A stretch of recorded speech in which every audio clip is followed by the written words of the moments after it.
You want to make some picks on your favorite sports? Check out Underdog's Fantasy Pick'em game, where you can pick higher or lower on between 2 to 8 players and can win up to 325 times your entry by using code Niners when you sign up, and you'll get $1,000 bonus cash and a free pick.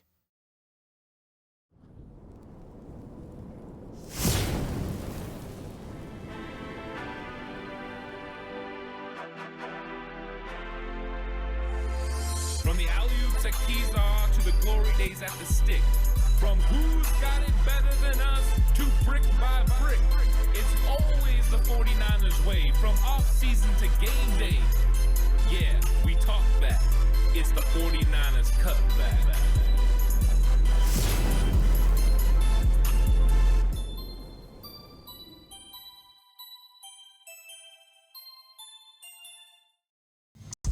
It's 49ers Cutback podcast time. Welcome to the show, everyone.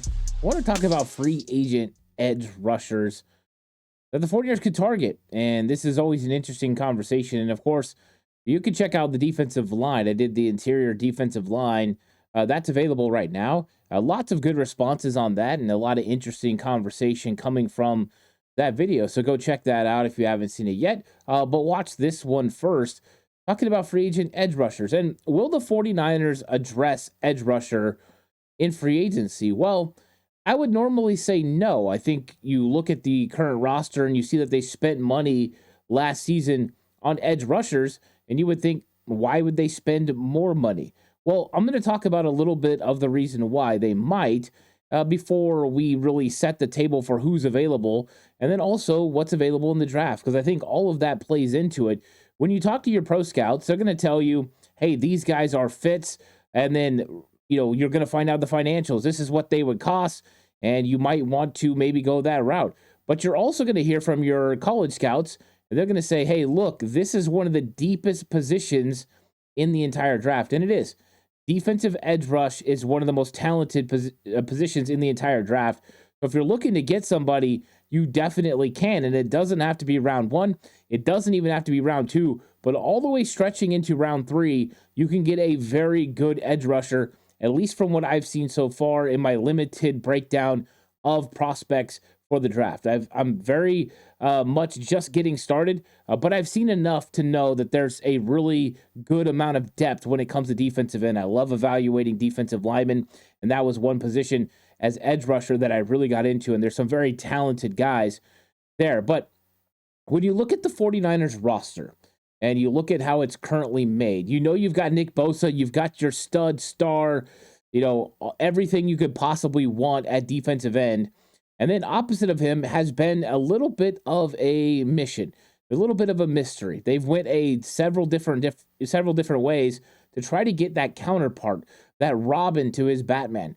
Whether it was going out and getting D Ford before the 2019 season, that was a phenomenal move. D Ford was wonderful, minus the injury. So that contract definitely didn't help you. But the right idea, a speed rusher with a lot of power and strength that could push people towards Bosa, and then you could have that counterpart. Then when he was having to retire, they went to a similar style of player, speed, quickness, 4.5 40, got a lot of punch in Samson Ebukam, and Ebukam was okay. 5 sacks per season, not bad. Pretty good consistency playing opposite of Bosa, but they were looking for more. They traded for Charles Omenihu, and he was pretty good. And so you got those two guys kind of working together, and then all of a sudden, they went a different route. We're going to draft Drake Jackson. We're going to sign Cleveland Farrell, and we're going to try to get some guys to come in here that maybe have different roles, and that we can put together a really good unit.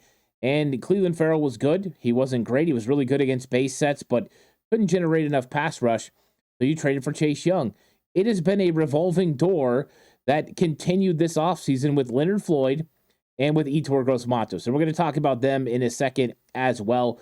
Please like and subscribe to the channel if you haven't already. If you're listening on audio platform, 49ers Cutback on Believe Network, please give it a 5-star rating. And if you're going to bet with Bet Online. Bet Online continues to be the world's most trusted betting platform and your number one source for online betting in 2025. Whether you're a seasoned fan or a first-time bettor, Bet Online is your ultimate game day companion. With the largest selection of odds on everything from football, the NBA, college basketball, to NHL and UFC. Bet Online is your number one betting source for the new year. From touchdowns to three-pointers and hat tricks, BetOnline has you covered on every game, every play, and every win. BetOnline, the game starts here. So I bring up Leonard Floyd and I bring up Yetur Gross-Matos, and both of them I brought up their contracts. I wanted to look at what their contracts look like because we knew that they were 2-year deals. Could the 49ers potentially get out of those deals if they wanted to bring in a different pass rusher? And of course, being Parag Marathi, he did figure out a way to get a potential out. Now, if you get out of Leonard Floyd's contract, he had a very low cap hit in 2024, you're going to eat some dead cap. So his potential out of his 1 year with the $12.5 million remaining on his contract would hit you with $8.6 million in dead space. So I'm not sure the 49ers want to do that. He did have 8.5 sacks. I don't think they're ready to move on from Leonard Floyd because that contract is not exactly what you want when it comes to dead money. You look at what happens with Yetur Gross-Matos. He has about $10 million remaining on his contract with $6.6 million in dead cap space. So once again, Gross-Matos is probably a bigger opportunity to save some money. You could save close to $4 million if you moved on. But I think the 49ers are prone to keep both guys. So then the question is, do you just address edge rusher in the draft? And there's a lot of really good edge rushers. Or do you take a look at free agency? Well, I will say this. The 49ers have tried to address edge rusher in the draft repeatedly over the last several years. You talk about Drake Jackson, a second-round pick, and Drake Jackson really just hasn't been able to develop into the defensive end the 49ers were hoping. Then he gets injured, and it's really all bad. So we don't know what we're going to get from Drake Jackson in 2025. The only thing we do know, it's expected he'll be on the 90-man roster. It's expected he'll be ready for OTAs and training camp as long as his injury is completely healed. He's had setback after setback, but you can't really count on anything when it comes to Drake Jackson at this point. It's basically like all gravy. Whatever you get is an added bonus. But you also got Robert Beal Jr. And when Robert Beal Jr. was drafted, the big thing was GTFO. He's going to get off the ball. He's going to play quick. Everything about who he was at Georgia was a speed demon off the edge, that speed, athleticism. That's not what we've gotten from Robert Beal. In fact, it's the inverse. He hasn't been very good against rushing the passer. He's been really good at stopping the run. He got so much better from year 1 to year 2 that now you've got a steady base defensive end in Robert Beal. But what happened to the pass rush? And I think that's where the 49ers really need edge help, is when it comes to pass rush. And the makeup of the 49ers defensive end room is what allows you to potentially bring on another free agent. And what am I talking about? Well, Leonard Floyd isn't exactly a base 4-3 defensive end. He's not as good against the run, especially as he's gotten older, but he's very slender, very slim. And sometimes he doesn't hold up as good and set a clean edge. The 49ers are going to have a clean focus on stopping the run in 2025. In fact, that's one of their main focuses. We got to get bigger along the defensive line to stop the run. We've got to get bigger on the edge to help stop the run. Bosa, not the problem. He's fantastic. But when it comes to Leonard Floyd, you might. So you actually could be looking for a guy that could start opposite of Nick Bosa on early downs. That would actually mean you might want to hit free agency unless you have somebody you really love in the draft. Even then, it's not a bad idea to double up at edge rusher. You could easily carry 5 edge rushers during the season. Now, if you draft somebody high and you sign a free agent, there's a likelihood that you have an abundance of edge rushers, and that could mean guys like Robert Beal Jr., Drake Jackson, even Sam Okuwanu, who's an exclusive rights free agent, don't make your 53-man roster. But in what world is that a bad thing? Yes, I like Robert Beal Jr. Yes, I like Sam Okuwanu. But if you're telling me that the 49ers have upgraded the position beyond those guys who saw extensive snaps last season, I would tell you that we're better off. So the 49ers need to take a look at it, because if you have someone play opposite of Bosa on base downs, when you get to 3rd and long, bring in Leonard Floyd, bring in Yetur Gross-Matos, and have a NASCAR package. With that being said, Gross-Matos plays on the inside. You could play Floyd on the outside. You could move Bosa in. You can move whoever you potentially get in. And then whoever you sign in for agency, we talked about it yesterday. Say you brought back DJ Jones. Not exactly the guy you want rushing the passer on third down. You want to be able to get after people and close games out. Pull out those defensive tackles. Yes, they're good. Yes, they can get a push up the middle. But let's get some speed. Let's get some athleticism on the inside on occasion and cause some real havoc. So I don't think it's out of the question because of the makeup of the current roster that the 49ers could look to address edge rusher during free agency. Now, one thing I will address is because Deommodore Lenoir got everyone talking about Max Crosby. And Max Crosby is one heck of a player. And I think that's the dream for anybody that's a 49er fan, is to have Max Crosby lining opposite of Nick Bosa. The hustle, the technique, the never quit effort of Max Crosby combined with Bosa's skill set, it just seems like it would be a match made in heaven. But Deommodore Lenoir saying that doesn't make it easier for the 49ers. Number one, the 49ers have never really been able to work out good trades with the Raiders because Al Davis would never work with the 49ers organization, a la him getting rid of John Gruden to Tampa Bay so he wouldn't go to San Francisco, or John Lynch and Kyle Shanahan in recent memory offering a lot of picks and draft capital. In fact, more than the Chicago Bears for the services of Khalil Mack, yet Khalil Mack went to the Windy City.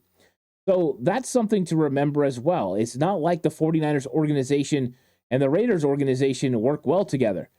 It was not too long ago that the Raiders were going to need a temporary home before they moved to Vegas.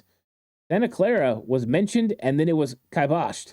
Nobody wanted that. So I don't think the Max Crosby thing is a reality. Now, if for some reason they wanted, the 49ers 11 pick and something else, and it was going to work out, you could always make the finances work and they would want Max Crosby.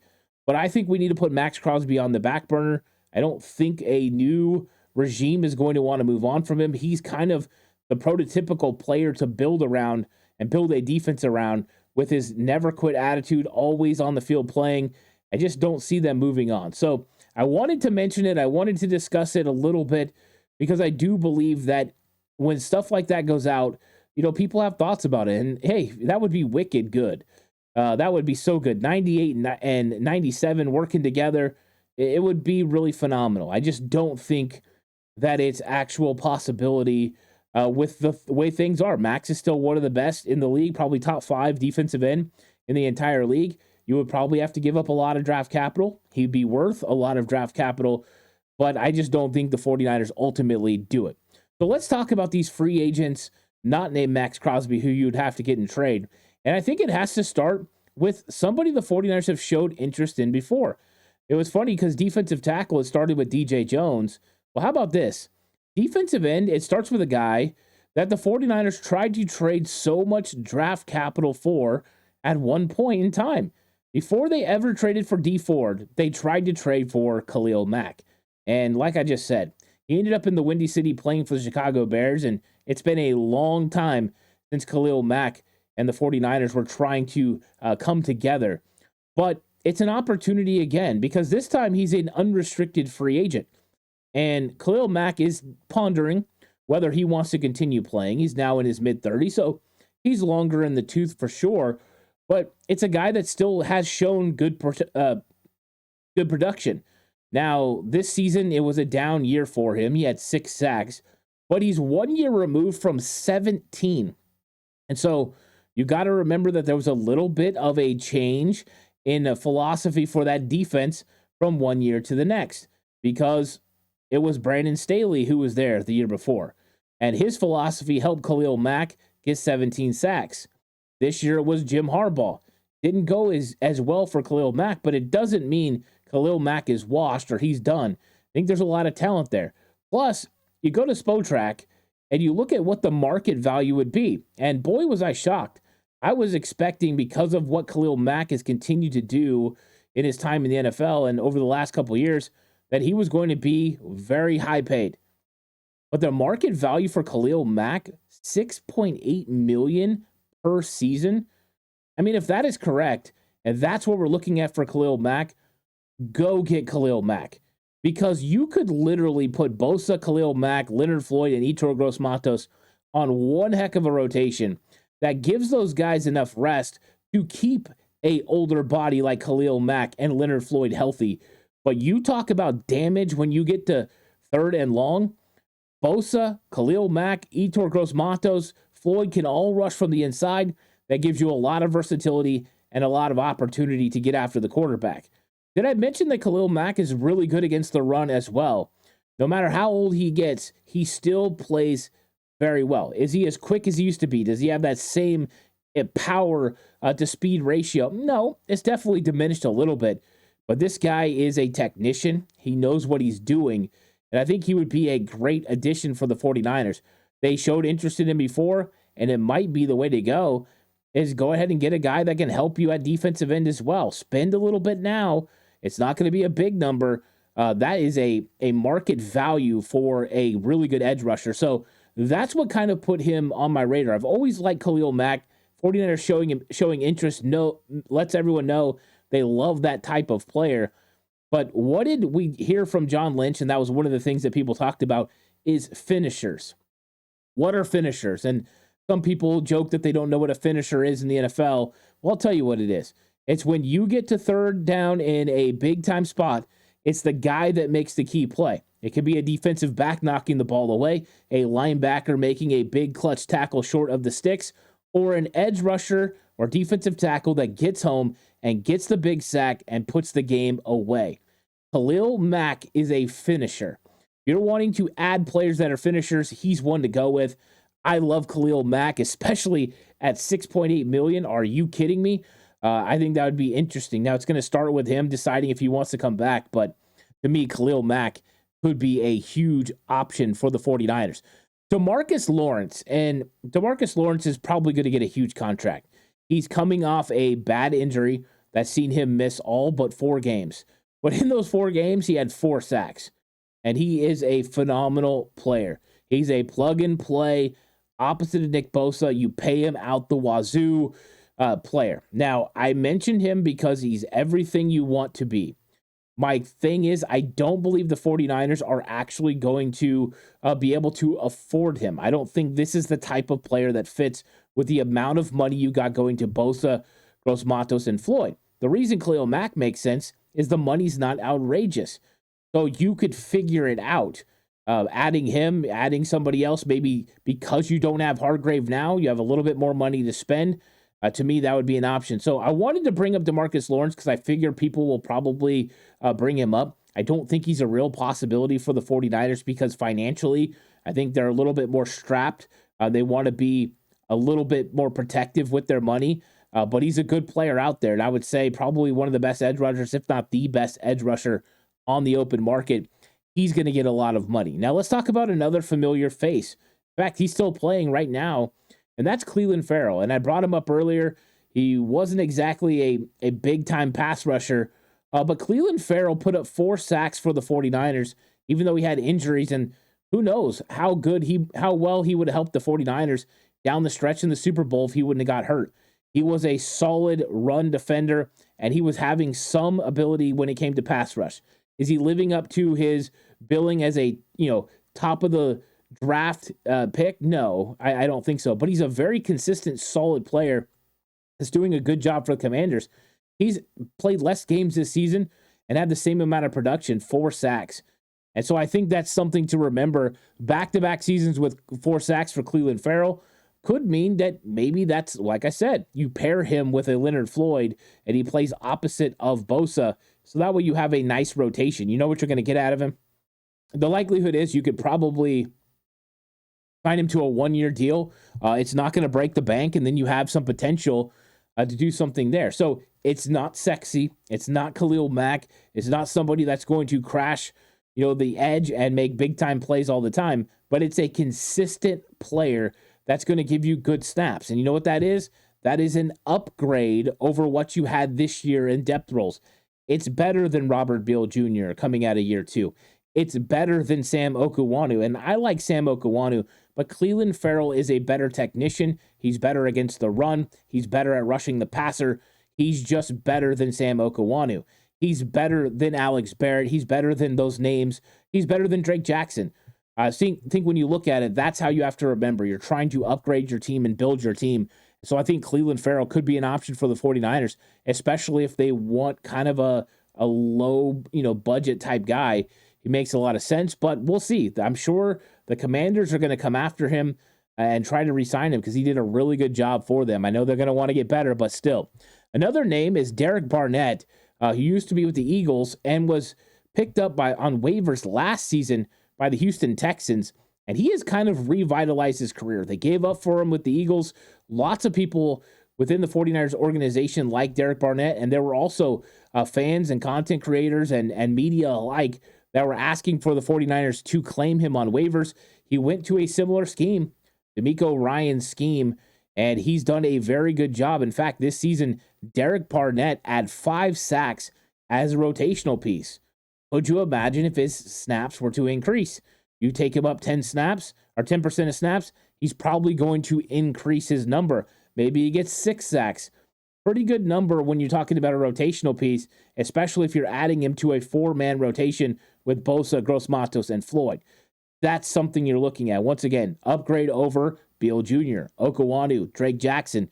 That's what you're trying to do. And with the amount of edge rushers that are available, it should somewhat kind of bring the market down. I think that's reflective with Khalil Mack and what he's been offered. So Derek Barnett can play the run. He can rush the passer, and he's a very talented dude. So I think that he's a real option for the 49ers if they attend on addressing edge during free agency. Another name to keep an eye on, and everyone, and I mean everyone, was talking about him at the trade deadline. And that is Azeez Ojulari, the edge rusher from the New York Giants. And pretty much everyone was invested in Azeez Ojulari during the draft process when he came out of Georgia.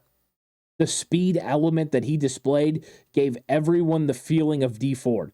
That first step, the wicked first step around the edge, being able to dip that shoulder, get underneath and bend the corner. And we've seen that really start coming on over the last year or so, where he played really well in New York, and in fact, this season had a tremendous season for the New York Giants. And he was able to be a pass rusher that could get home. And if you're looking for a situational pass rusher, this is the guy. Now, I think that he is a little bit redundant when you look and you talk about Leonard Floyd, with Leonard Floyd kind of going from being a base 4-3 type player, an outside linebacker in most schemes, but defensive end for the 49ers, is you're seeing him sort of translate into more of a pass rush specialist. With that being said, would then getting Azeez be a redundancy? Well, I think it would be, because Azeez is not exactly the best run stopper either. He's a little bit slighter in stature, a guy that can be moved on the edge, and I'm sure a lot of offenses want to attack him when it comes to the run game. So bringing him in on 3rd or 2nd and long, I think are really good opportunities. And he is a very good pass rusher. The guy's got some skills and techniques. And like I said, a really good first step and the ability to bend the corner. It's not easy to find a guy that can do that. So he's got that in an elite category, the ability to get home. The question is, are you going to pay for Azeez when you already have Leonard Floyd, right? It's like your mom, you're driving, you're like, hey, I want McDonald's. She's like, we already got McDonald's at home. And I think that's what you got here. Azeez is McDonald's, and the 49ers already got McDonald's at home with Leonard Floyd. And so is he a Leonard Floyd at this stage of his career as elite of a pass rusher as Azeez? Probably not. Does he still put up productive numbers? Absolutely. The difference is, a lot of times for Leonard Floyd, they're mop-up sacks. Someone comes to him, or he works his way around and eventually gets home. It's not usually hole shots. He gets home early. With Azeez, it's more hole shots. He's got that speed to get in there and cause some problems and flush the quarterback another way, and could flush him right to Nick Bosa, which is what the 49ers loved with Dee Ford. So I think Azeez is always a possibility. I just don't think it makes the most sense with the way the 49ers defensive line is currently constructed to bring him in, but I do like the player a lot, and I know the 49ers liked him a lot as well. Now, let's talk about Mario Edwards, guy that's been in the league for a long time, but he's been playing with the Houston Texans, same scheme, plays the run well, is still a proficient pass rusher, not as good as he was on his early years, and probably not as good as everyone projected he would be.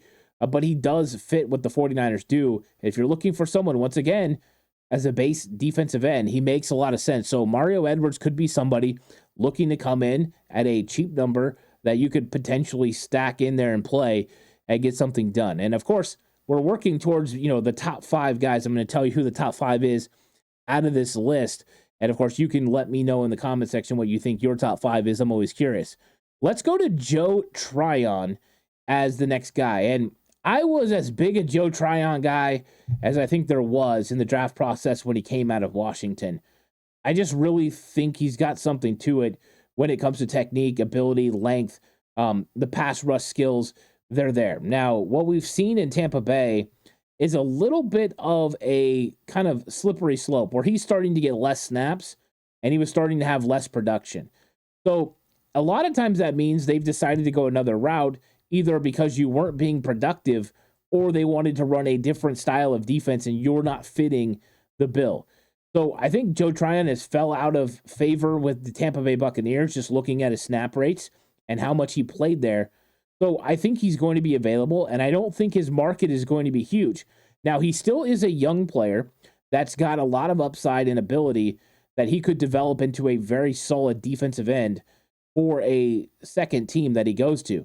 So I think this guy makes a lot of sense because it's a young guy. You could sign him to a good contract, and then you could go ahead and bring him in and have him make some really big plays for your football team. So I think Joe Tryon would be somebody the 49ers were interested in. I know that he was on their radar early on in that draft process, and I think that he's done everything that he was supposed to do at Tampa Bay to prove he can be a good NFL player. I don't think he's an elite player, but I think he's got upside that he hasn't reached yet. I think he's been hitting, 4, 5 sacks, and I think he's got the potential to hit that 8 to 10 number, and he would be a solid rotational piece who they could potentially sign on again. So Joe Tryon, to me, another guy that I really like. Now, Joseph Osai was another big-time name coming out of the draft. He had 5 sacks last season. I would put him under Joe Tryon as far as potential targets for the 49ers. But you're looking for those guys that are kind of the mid guys, right? If you can't get one of the big names, you're getting somebody cheap that you can add to the rotation that you believe are upgrades over who you currently have on the roster. And I think Joseph Osai would be. I think Joe Tryon would definitely be an upgrade over you have when it comes to the base.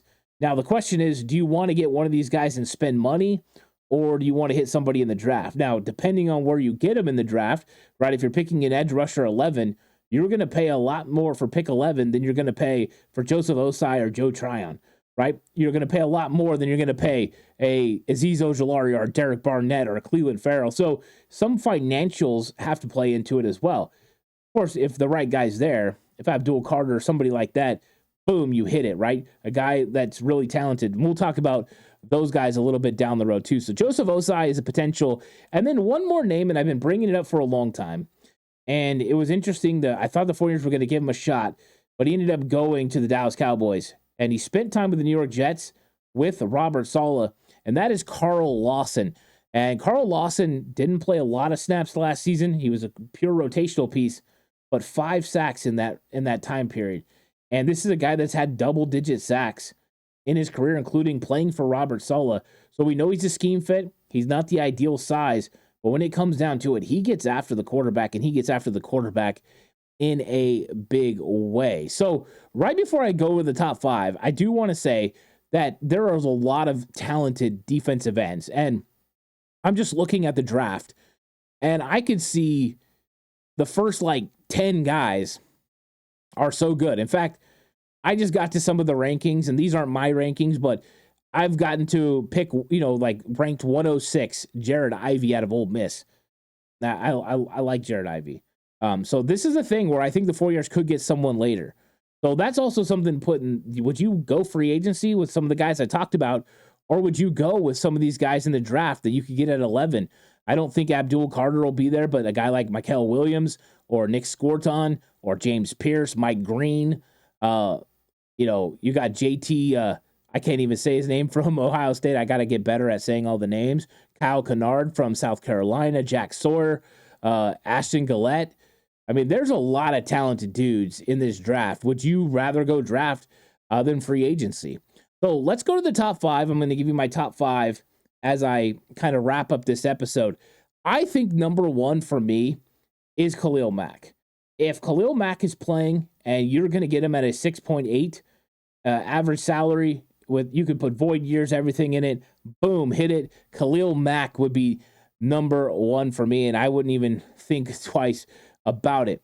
I think number 2 for me would be Derek Barnett of the names that we brought up. I talked about DeMarcus Lawrence is just going to be too costly, so I would go with Barnett. Number 3, Joe Tryon. I really like Tryon a lot, and I think he's got a lot of upside. I think he could be something really special for the 49ers if they brought him in. Number 4, Clelin Ferrell. And I think Clelin Ferrell is a guy we already know what he could do. We already know he can produce. You're going to get 4 or 5 sacks as a rotational piece. I think that's really good. He can play base sets against the run, which he did really well. So I would love bringing Clelin Ferrell back, especially now that he's producing consistent sack numbers, around 4 to 5 a year. And then number 5 is Azeez Ojulari. And Ojulari would be higher for me if it wasn't a redundancy. If you didn't have Leonard Floyd, then you'd want that speed element off the edge. It would make a lot of sense. If the 49ers brought him in, I would love it. But I think that that's a little bit of a redundancy when you're talking about, the players that you have currently on your roster, as far as the guys you expect to be on the 2025 roster. And of course, they could always decide they want to move on from Leonard Floyd. They want to bring in Azeez Ojulari. In that case, it would make sense. But the way the roster is currently put together, I would say that I would love Khalil Mack. I think he's a really number 1 option, opposite of Nick Bosa. And, people have been bringing up Joey Bosa as well. Right now, he's still under contract. If Joey Bosa gets released, I think that's always a possibility. But one thing to watch about him, he hasn't played over 50% of snaps in 2 years. Lots of injuries, lack of production for Joey Bosa.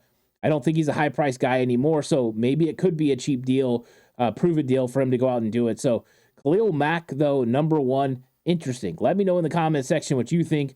Please like and subscribe to the channel if you haven't already. I really appreciate it. If you're listening audio platform, 49ers Cutback on Believe Network, please give it a 5-star rating. And, of course, this episode is brought to you by Bet Online. The game starts here. Also, Underdog Fantasy, if you want to do that, link in the description, sign up. You can join me. I'm going to do my picks later this week. You guys can check them out. But Underdog Fantasy is so much fun.